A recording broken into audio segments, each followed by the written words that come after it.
Pintu teater 1 telah dibuka. Para penonton yang telah memiliki karcis dipersilakan memasuki ruangan teater. Tunggu dulu. Sebelum kita masuk ke materi, alangkah baiknya kita berdoa terlebih dahulu. Berdoa menurut kepercayaan masing-masing, berdoa di dalam hati, mulai. Berdoa selesai. Terima kasih. Yuk kita simak.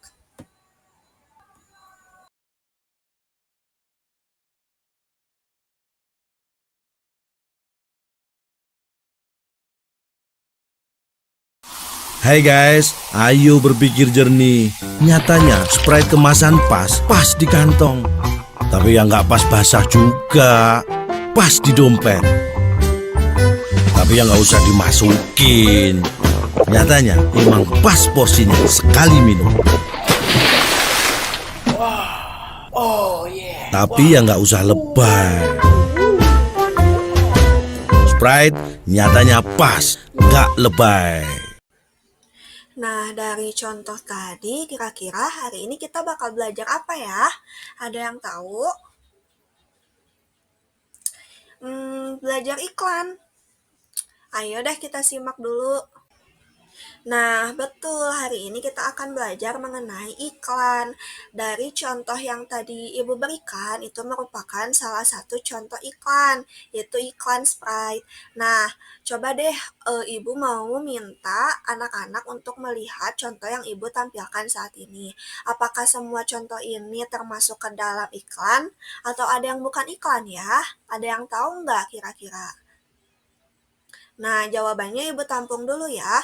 Sebelum Ibu memberikan jawaban yang benar, mari kita simak pembahasan yang akan disampaikan oleh teman-teman Ibu.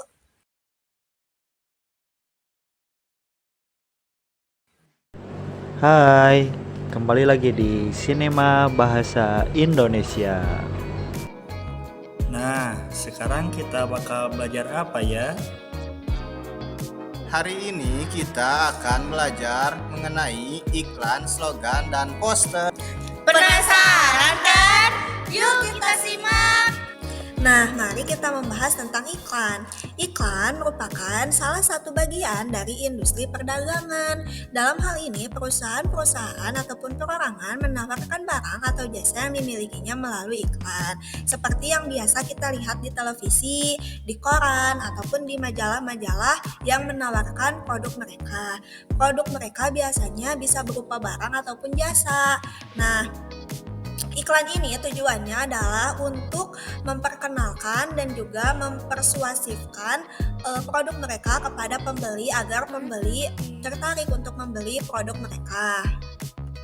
Nah, ditinjau dari isinya, suatu iklan harus objektif dan jujur.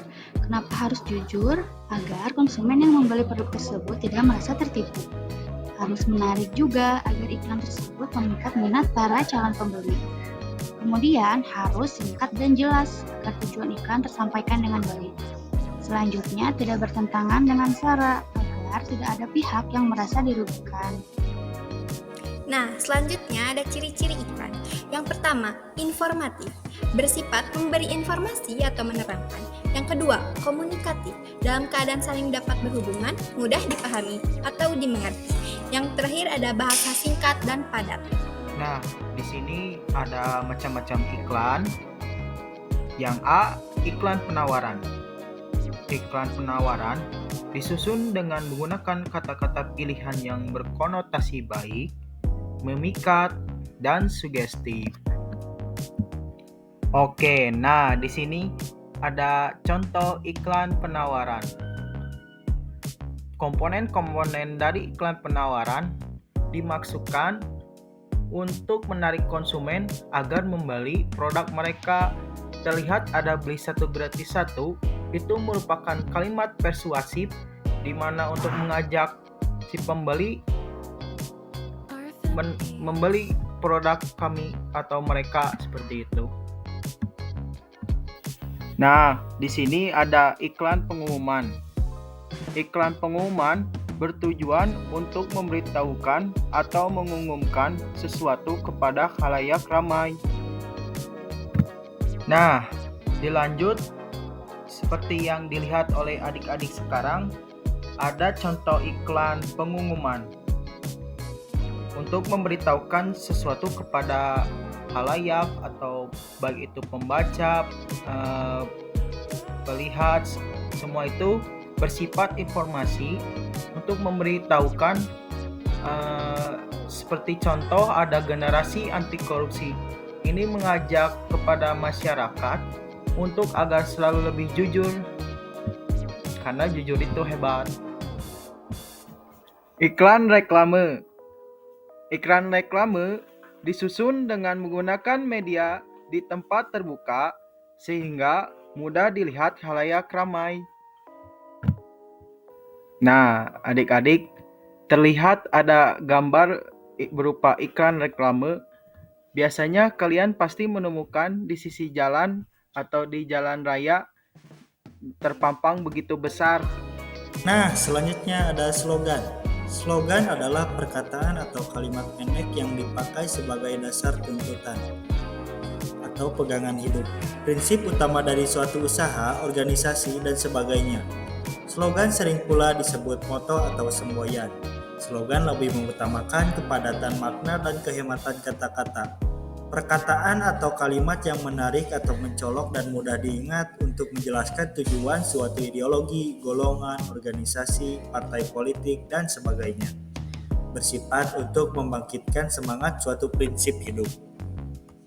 Nah, berikut adalah contoh dari slogan. Seperti berikut, mencegah lebih baik daripada mengobati. Selanjutnya, kita akan membahas tentang poster. Poster adalah plakat atau kata-kata dan gambar yang dipajang di tempat umum.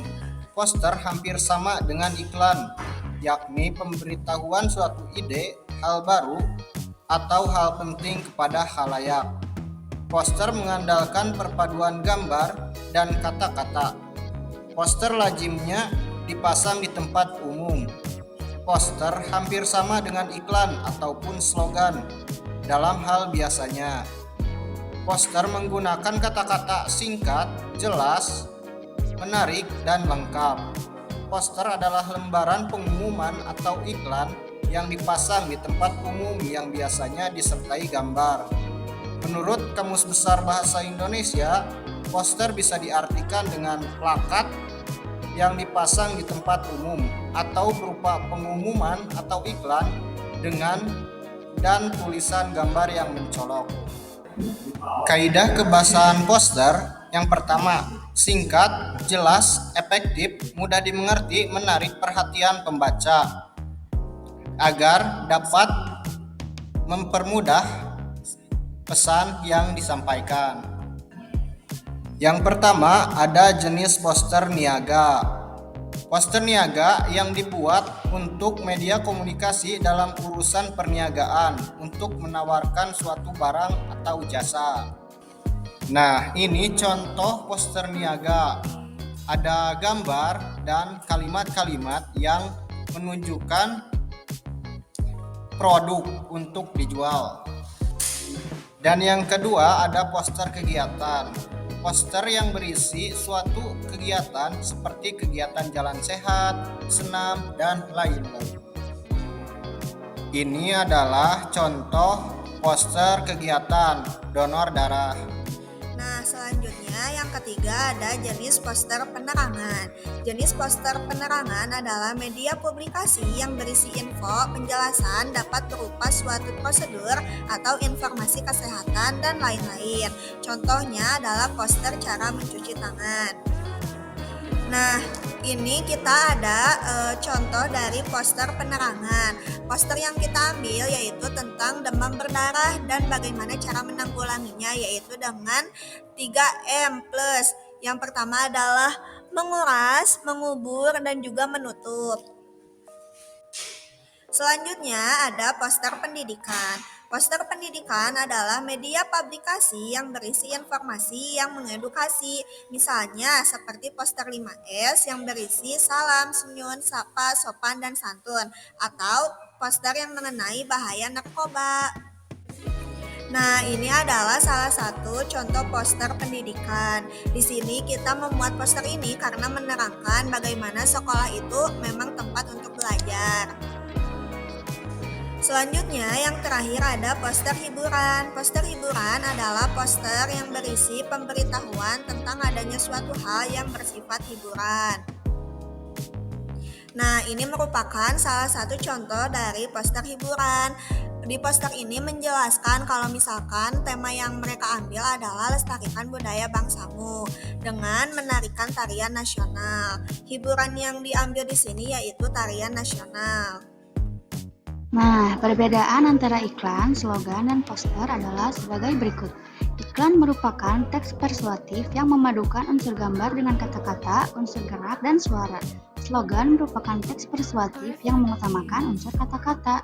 Poster merupakan teks persuasif yang mengutamakan kekuatan gambar dan kata-kata. Nah, poster ini biasanya dipajang di tempat-tempat umum.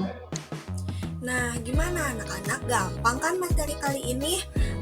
Tapi kalau ibu lihat kayaknya anak-anak ini bosen ya. Capek juga kan ngedengerin materi dari kita. Kalau kayak gitu, yuk kita ikuti ice breaking yang akan dibawakan oleh Kakak Dezan. Mari kita ikuti perintahnya, lakukan berdiri dan ikuti kegiatan yang akan dibawakan oleh Kakak Dezan. Yuk. Lompat ke depan, lompat ke belakang, tengok ke kiri, tengok ke kanan, perut ke depan, perut ke belakang, berputar-putar, ayo kita senam. Nah, berdasarkan materi yang sudah disampaikan, apakah ada pertanyaan?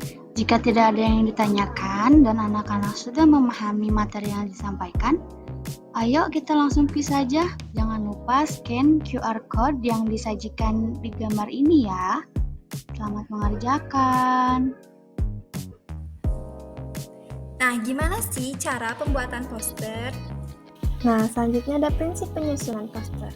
Prinsip penyusunan poster dibagi menjadi 4. Yang pertama, kalimat dan gambar yang dipilih sesuai dengan tujuan penulisan poster.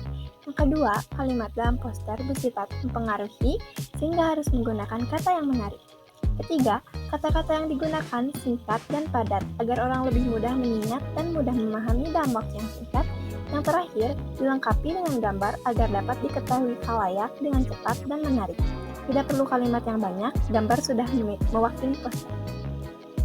Yuk kita membuat poster bersama. Pembuatan poster ini sifatnya berkelompok sesuai dengan kelompok yang dibagikan. Kenapa Ibu memilih poster? Karena poster ini sifatnya lebih kompleks, di dalamnya terdapat iklan, gambar, dan slogan. Waktu pengerjaannya 120 menit.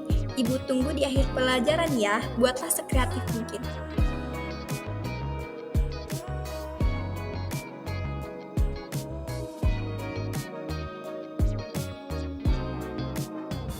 Saya Ihsan Hidayatullah.